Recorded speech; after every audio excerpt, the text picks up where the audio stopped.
Welcome back to my YouTube channel, Evergreen Olivia TV. I am Olivia Scartine, ethical designer, and I'm into... Today's topic is about acting as if you always have a non-disclosure agreement.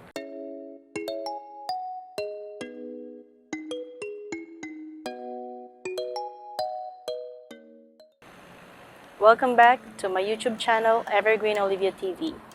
I'm Olivia Scartine, an ethical design thinking advocate. Today, I'd like to share with you what I posted, I guess, months ago, I think, or maybe a year ago. It's about act as if you always have an NDA. What is non-disclosure agreement? It is basically an agreement between two parties or maybe three parties that you will keep things confidential with a certain period of time or maybe forever. So it depends. It really depends.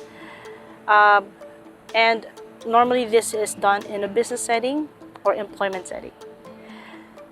Now for me, I posted that months ago, and I think the inspiration behind that is that when I started seeing a lot of people in social media, it's becoming a habit that it's okay to post private messages. I mean, it's private, right? So it should be posted in public.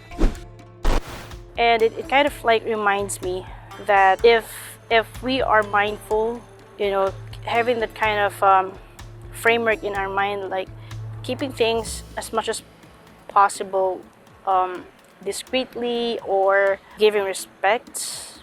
So first, why? It protects you. It protects you from unwanted damage.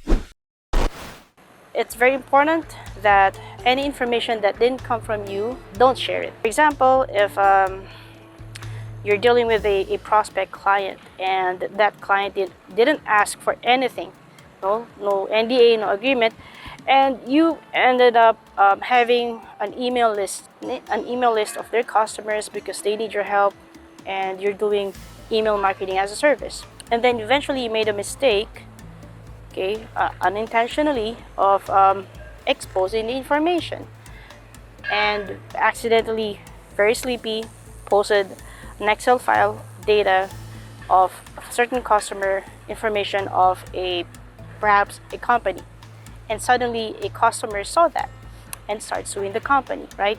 If we are mindful of doing things with permission, at least, so that will be avoidable.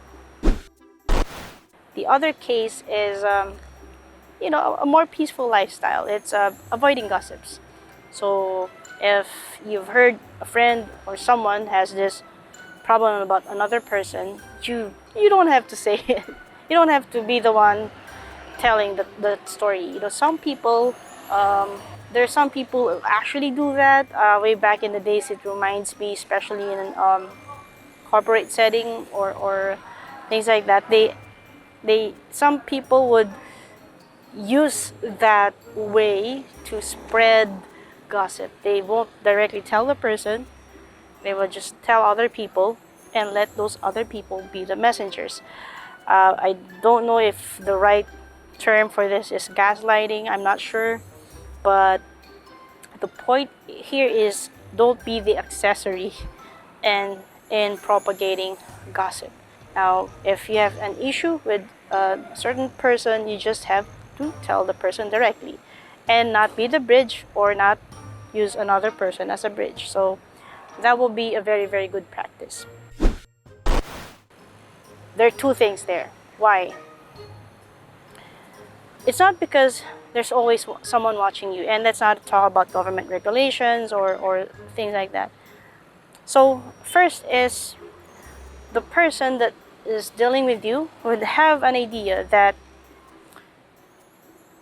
if in case that they are your client, you would also sell their data. So that's one. They won't say that, but that would be somehow an impact.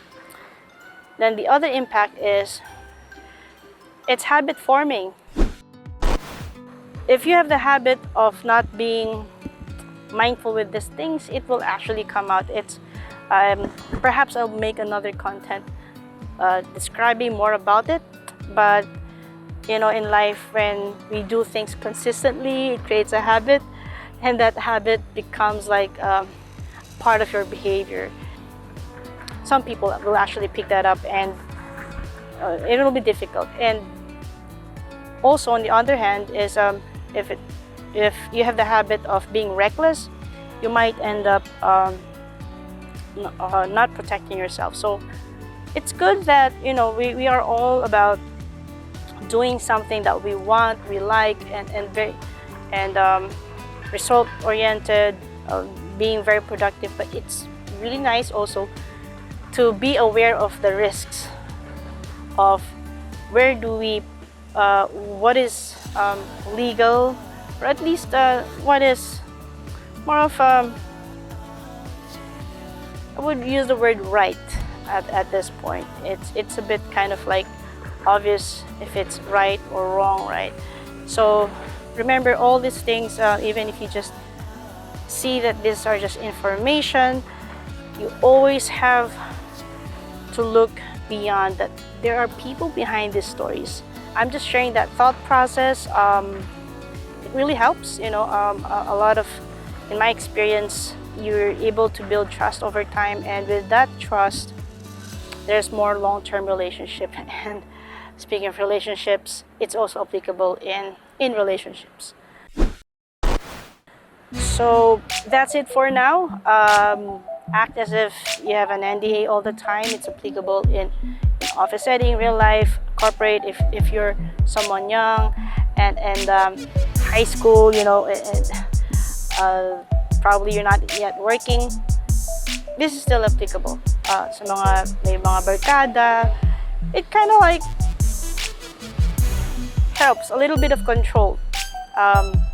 That's it. So it's just avoiding all that spreading toxicity, spreading gossip. So that will be very helpful.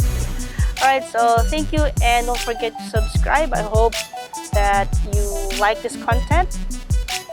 If you have any suggestions on other things that you would like to know about, perhaps next time about design, I can share more about design also. So don't forget to hit the subscribe button, and thank you for watching. I'm Olivia Scartin, and don't forget to subscribe, Evergreen Olivia TV.